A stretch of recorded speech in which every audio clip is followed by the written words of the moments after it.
Assalamualaikum warahmatullahi wabarakatuh. Kembali lagi di Ruan Populer 1 Channel. Kali ini kita akan melanjutkan pembahasan tentang ilmu warisan atau ilmu yang berkaitan dengan harta waris atau yang lebih populer dengan ilmu faraid. Jadi di part yang kedua ini, sebelum harta warisan itu dibagikan, maka ada skala prioritas yang berkaitan dengan harta warisan tersebut yang harus dilaksanakan dengan tertib. Baiklah, biar tidak berpanjang lebar, jadi ada lima hak yang terdapat di dalam harta peninggalan si mayit itu yang harus dilaksanakan secara tertib sesuai dengan hukum syariat Islam. Yaitu yang pertama adalah setiap hak yang berhubungan langsung dengan harta yang ditinggalkan mayit. Maksudnya di sini adalah kalau kemudian di dalam harta tersebut atau di dalam harta peninggalan si mayit tersebut terdapat zakat yang belum dikeluarkan, maka ini adalah termasuk hak yang berhubungan dengan harta tersebut yang letaknya adalah di urutan pertama skala prioritas untuk diselesaikan. Nah, sebelum mayit dikuburkan, begitu. Nah, kalau dia ada zakat atau ada hal yang dia gadai misalkan, kemudian yang menimbulkan hutang dari gadainya tersebut, maka ini wajib diselesaikan lebih awal. Ini yang pertama. Kemudian yang kedua barulah turun ke derajat yang kedua skala prioritas, yaitu tentang biaya penguburan si mayit. Maka biaya penguburan si mayit ini juga dibebankan kepada harta peninggalan si mayit tersebut. Jadi tidak boleh langsung dibagikan ke ahli waris sebelum urutan ini selesai dulu. Kemudian urutan yang ketiga adalah yang berhubungan dengan yang berhubungan dengan piutang mayit. Hutang, kalau si mayit punya hutang, maka di tahap yang ketiga setelah penyelesaian zakat, setelah penyelesaian hutang karena akibat gadai, dan setelah penyelesaian penguburan si mayit, maka di tahap ketiga adalah hutang si mayit. Maka ini harus diselesaikan tahap ketiga ini. Yang kemudian tahap yang keempat adalah wasiat. Nah, skala prioritas yang keempat yang harus diselesaikan adalah wasiat si mayit. Dan wasiat ini tidak semua wasiat mayit itu dilaksanakan, tidak. Namun ada tata tertib atau syarat-syarat yang harus dipenuhi kemudian untuk dilaksanakan wasiat tersebut. Jadi biar lebih jelasnya, di sini saya rincikan wasiat si mayit berkaitan dengan harta yang ditinggalkannya, karena itu adalah hak si mayit untuk berwasiat dengan hartanya dan tidak boleh untuk dilanggar atau tidak dikeluarkan asalkan memenuhi dua syarat.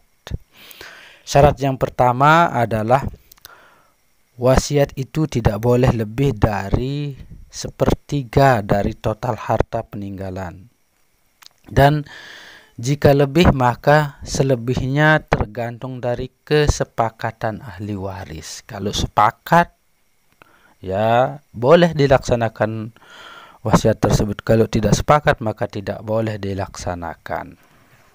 Itu intinya. Kemudian syarat yang kedua adalah wasiat tersebut bukan untuk salah seorang dari ahli waris, karena tidak boleh pada dasarnya berwasiat kepada ahli waris sesuai dengan sabda Rasulullah SAW, la wasiyata liwarisin, tidak boleh berwasiat kepada ahli waris. Dikecualikan di sini kecuali kalau ahli waris yang lain sepakat untuk memberikan atau melaksanakan wasiat tersebut, yang mana wasiat tersebut untuk salah seorang ahli waris. Maka kalau sepakat ahli waris yang lain, tidak masalah. Kenapa tidak diperbolehkan kepada ahli waris berwasiat si mayit? Karena untuk menjaga keadilan, jangan sampai kemudian ada lebih yang didapatkan oleh ahli waris karena wasiat. Ini akan menimbulkan potensi untuk ada kecekcokan, ada perselisihan, bahkan apalagi di zaman sekarang ini, bahkan memutus silaturahmi antara keluarganya. Nah, ini yang dihindari oleh agama. Kemudian maka Rasulullah SAW bersabda, la wasiyata liwarisin, untuk menjaga keadilan tersebut. Nah, barulah yang kelima adalah setelah semua selesai yang 4 itu, maka skala prioritas yang kelima adalah tentang pembagian harta waris untuk ahli warisnya. Maka tentu di sini perlu kita ketahui siapa saja yang sesungguhnya menjadi ahli waris dan berapa bagiannya bagi masing-masing. Ini perlu kita pelajari dengan seksama dan lebih teliti, karena kalau kemudian kita tidak lebih teliti mempelajari tentang ilmu waris ini, bisa jadi kita akan salah kaprah dalam menerapkan hukumnya. Karena di dalam hukum ilmu waris ini terdapat bagian yang kadang berbeda di dalam satu kondisi dan berbeda lagi di dalam kondisi yang lain. Begitu. Jadi nanti lebih jelasnya kita akan jelaskan di di kesempatan yang lain, insyaallah taala. Kemudian kita lanjut sedikit di sini nanti insyaallah di bab atau di part ketiga kita akan jelaskan lebih lanjut tentang hal-hal tersebut. Jadi di sini kita akan lanjut sebab-sebab seorang mendapatkan harta warisan. Apa sih sebab-sebab orang mendapatkan harta warisan dari si mayit? Yang pertama adalah hubungan kerabat antara keduanya, antara si pewaris dan si mayit, begitu. Yang kedua, adanya hubungan suami istri antara keduanya. Jadi suami istri saling mewarisi, baik suami atau istrinya sama-sama saling mewarisi. Yang ketiga adalah hubungan wala, istilahnya. Kalau sekarang mungkin tidak ada namanya hubungan wala ini. Hubungan wala ini adalah hubungan antara si tuan dan budak. Karena si tuan pernah memerdekakan si budaknya, maka nanti kalau kemudian budaknya ini, bekas budaknya meninggal, maka tuannya akan mendapatkan harta warisan dari bekas budaknya karena dia sudah memerdekakannya.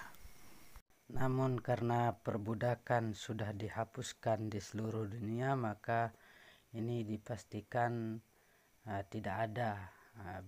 Namun bisa saja terjadi di belakang hari, kita tidak tahu perkembangan dunia ya. Yang jelas ini pernah ada hukumnya dulu tentang perbudakan, dan Islam pun termasuk yang setuju dan mengajarkan kita untuk membebaskan orang dari perbudakan, dan perbudakan itu harus dihapuskan. Begitu. Terima kasih atas video yang sudah ditonton. Semoga di like dan di komen. Ditunggu saran dan pendapatnya. Wassalamualaikum warahmatullahi wabarakatuh. Sampai jumpa. Jangan lupa like dan subscribe.